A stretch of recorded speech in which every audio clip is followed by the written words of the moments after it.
What's up, y'all? It's your boy Whack, man. I haven't been making no videos or been online in a minute, man. Shit's been kind of uh, shady at the least. You know what I mean? Dealing with a lot of shit.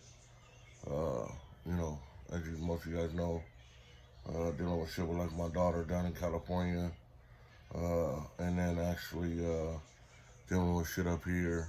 Big changes as far as family's concerned. I'll probably be making a video on that at a later date uh, when it's not so fresh.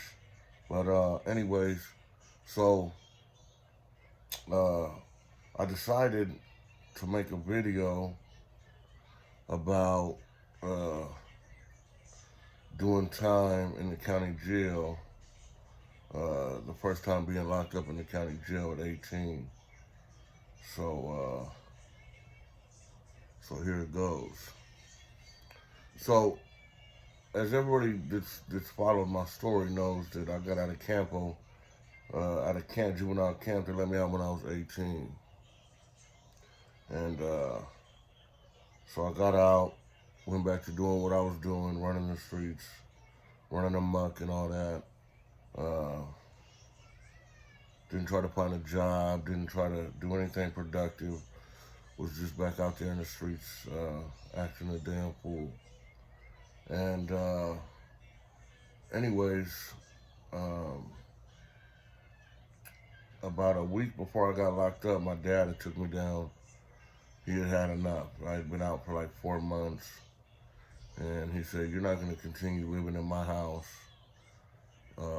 and not be a productive citizen and pull your own weight, or at least show some sort of uh, some you know some sort of effort that you're trying to do something positive with your life. Whether it's going to school, I had my GED. I got my GED in camp, but as far as like going to school, getting a job, whatever. So one night I get home and he says, "Get in the truck." So I'm like, "Man, what for?" He's like, "Man, get in the truck."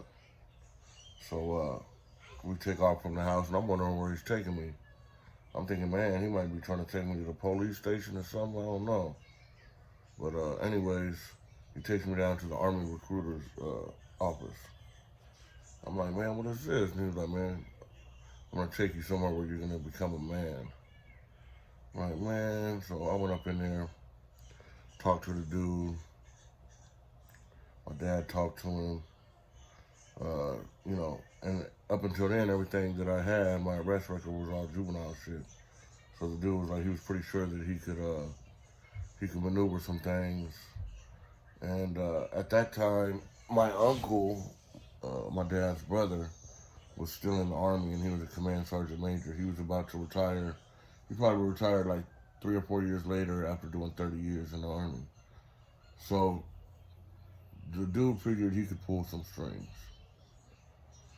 So I took the little test on the computer, and he said to come back, and he'd be in contact early the next week, and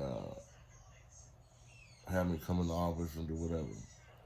All right, cool. Well, fast forward a week, I ended up getting locked up for uh, robbery, uh, shooting at an occupied structure, a whole bunch of bullshit.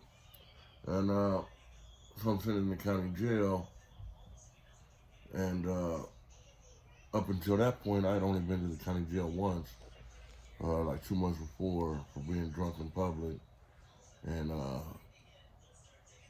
when you were drunk in public, you'd have I believe it was an orange wristband misdemeanor. So you didn't even get up, you didn't even make it upstairs. You'd stay downstairs in the drunk tank. But you know, this time I had the blue wristband, which is felony. And so they move you from the drunk tank to 1 a.m. 1 a.m. This is in the old county jail in San Diego. And that's your beginning of jail time. So I knew what time it was. I had been laced up on how it was gonna go, by the homies. So we get across the way to 1A and 1F. And I remember when I came through, when I got booked, I had some white K-Swiss on with some fat blue navy blue laces in them. But I guess the police officer thought that they were black, so they let me keep them. So I get across the tank into 1F, and automatically, man, some white dude come over there and hit me up. Hey, bro, where you from? I mean, I'm from Middle Vista Crib, homie. He was like, oh, all right. It's always the funniest thing is when the white dudes hit you up, and it's like, and you tell them like, hey, you know what I mean, I'm a Crip. They kind of like, it's kind of like you've almost said something foreign to them, you know what I mean? Like you're speaking a foreign language. But anyways, he skedaddled, and I'll never forget it. And dude turned out to be a hell of a good homie. But there was a Damu that heard me say that. And he said, well, hey, homie, what'd you say, where you from? I said, man, I'm from Little Vista Crib. He's like, all right, I'm on Bobo from the Brim, 59 Brims. All right. And he was like, man, you ever been up in here before? And I'm like, nah. He said, you know what time it is with the white boys, right? I was like, yeah, I heard. And he was like, man. He said, that white boy that just came over here and talked to you, you know what I mean? He gonna pass the word. And so I'm watching a white dude, he talking to other white dudes and shit. You know what I mean? But downstairs, it's like, you got a whole bunch of mix of people. You know, you got drunks, you got detox, you got motherfuckers in there for domestic violence, you got motherfuckers. You know what I mean? So everybody's together, so it's not, they're not all convicts, you feel me? So eventually you get shot upstairs. And in the old county jail in San Diego, everybody will know, they had the stairwell. That's how you got up to the floors you were going to. The police, what they do, the deputies, what they'll do is they'll open the stairwell, open the door, and put you guys in the stairwell and lock the door and yell up to whatever floor you're coming up to. 4, we got 6 in this, we got 6 in the well. We got 6 coming up in the stairwell. And there were so many stories I heard about that stairwell. Motherfuckers that get killed in that stairwell. Because there ain't no police in the stairwell. It's inmates. So you get caught in that stairwell, you know what I mean? And the numbers were against you. It could be curtains, man. You know what I mean? Like I said, I done heard several stories about motherfuckers getting caught in that stairwell. So they put me in the stairwell, like 4 or 5 other dudes shot me up to the 4th floor. Got up to the 4th floor. I think I was in 4F, I want to say. And got up in 4F. And as soon as I walked in, man, the biggest white boy, I'm talking about, this motherfucker was on chunk. I mean, I'm talking about he was working out with water bags. And him and his homie.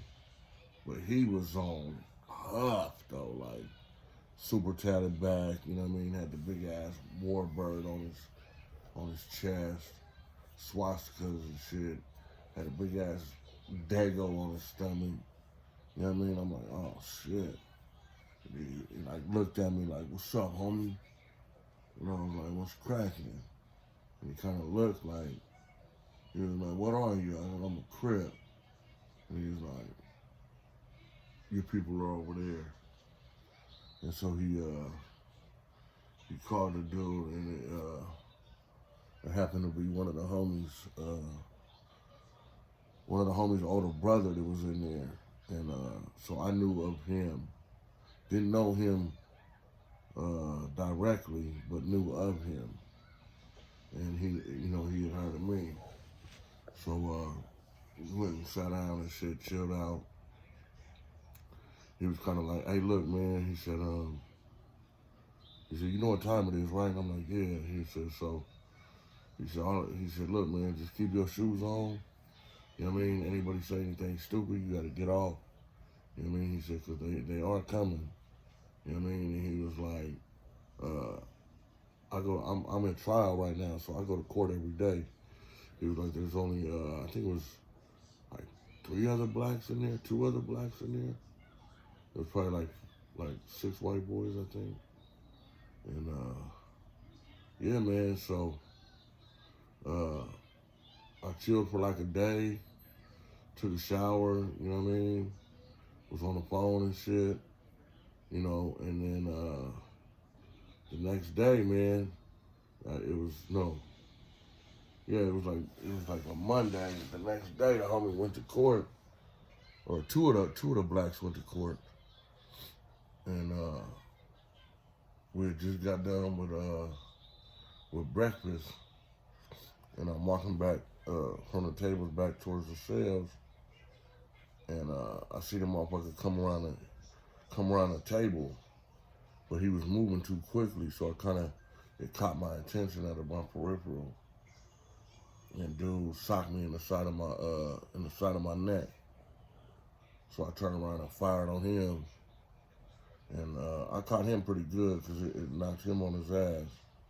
And then I just remember the other big dude coming at me, and he grabbed me. Now at this time, man, I'm like 5'10", 165 pounds, 175 pounds. So I mean, he just like snatches me and like throws me up against the bars. And I think that's what alerted the deputies.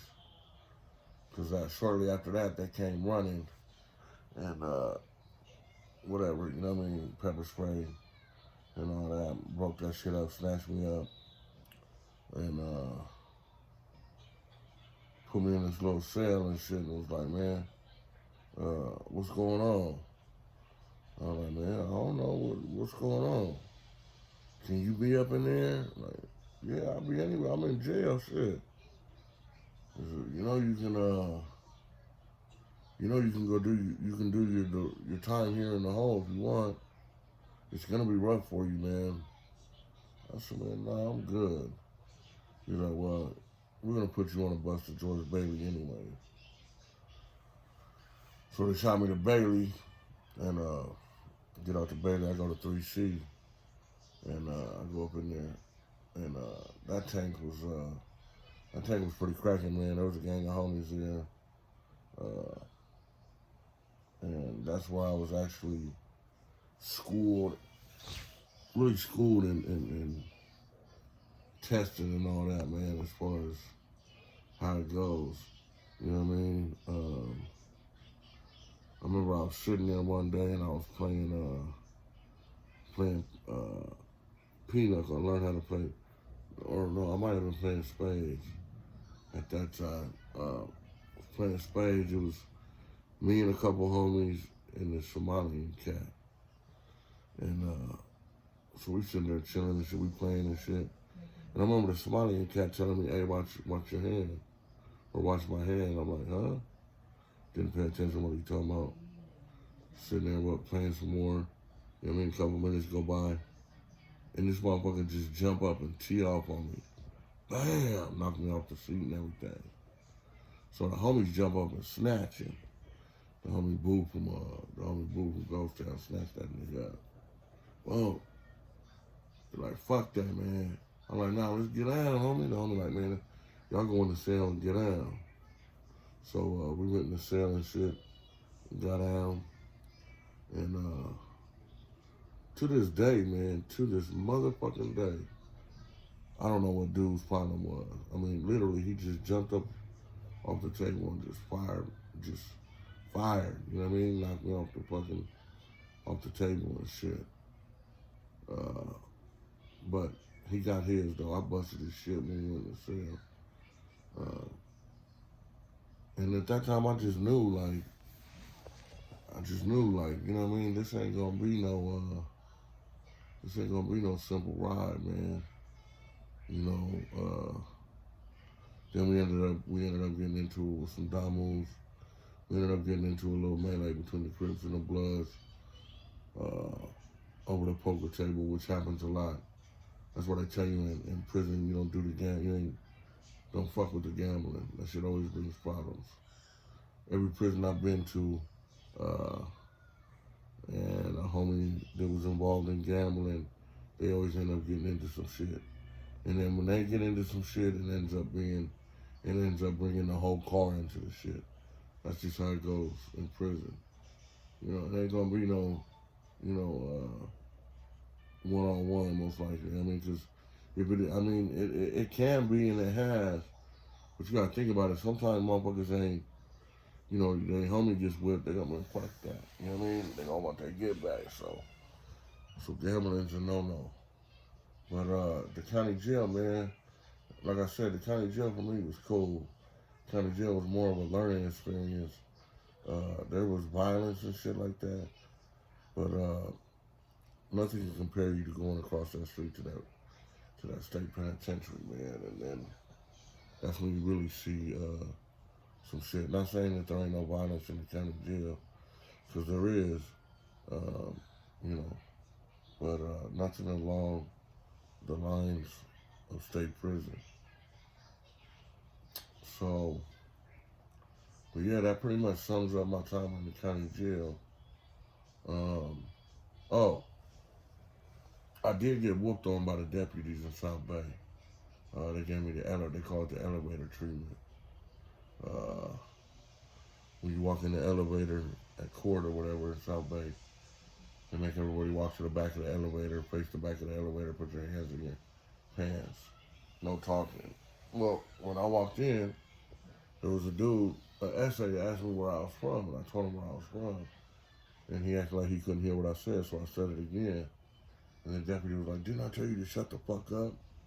And I was like, "Motherfucker, you ain't my motherfucking dad. You shut the fuck up." Worst mistake I made. So what they did was, they got to the floor they were going to, let everybody off. He called a couple more of his cronies up in there, and they took me up and down on that elevator a couple times and let me know who daddy was. So, and they're good at what they do, you know what I mean? They do it to where they don't leave any bruises on your face or anywhere visible. They just let you know, you know what I mean? I was pretty fucked up. So after that, it's a safe assumption that I kind of like held my tongue. But that's what's up, y'all, for the day, man. I just wanted to check back in, give you a little story real quick on what's going down, and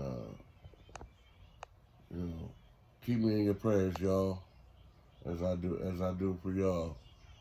Much love and respect to everybody out there. Stay humble, man, and stay blessed. One love, y'all. Go.